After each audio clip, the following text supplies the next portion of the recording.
শুভ সকাল। প্রতিদিনের pre market আপডেটে আপনাদের স্বাগতম। সূচক 17.32 পয়েন্ট বা 0.33% বৃদ্ধি পেয়ে 5,214 পয়েন্টে স্থির রয়েছে। বাজারের লেনদেনের পরিমাণ ছিল 386 কোটি টাকা, যা আগের দিনের তুলনায় 23.36% কম।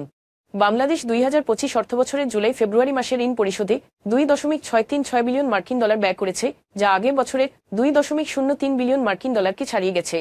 মূল পরিশোধ 1.69 বিলিয়ন মার্কিন ডলারে বৃদ্ধি পেয়েছে, সেই সাথে সুদ পরিশোধ 944 মিলিয়ন মার্কিন ডলার বৃদ্ধি পেয়েছে।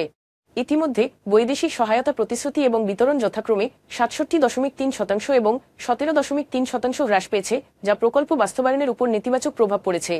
বাণিজ্যিক জটিলতা সত্ত্বেও সালম কোল্ড রোল্ড স্টিলস এবং শাইনপুকুর সিরামিক্সের শেয়ারের দাম এক মাসে 3 গুণ বেড়েছে।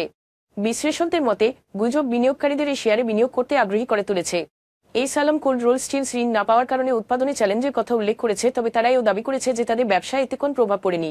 ন্যাশনাল ফিড মিলের লোকসান প্রথম ত্রৈমাসিকে 167% বেড়েছে, যার শেয়ার প্রতি লোকসান গত বছরে 9 পয়সা থেকে বেড়ে 24 পয়সা হয়েছে।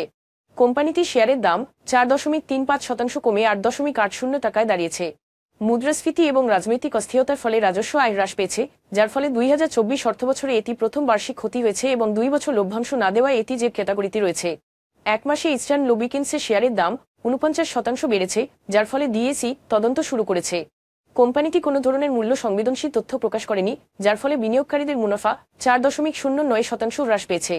এখন এ পর্যন্তই। বিকেলে আবারও আসছি ডেইলি মার্কেট আপডেট নিয়ে, সে পর্যন্ত আমাদের সঙ্গেই থাকুন। ধন্যবাদ।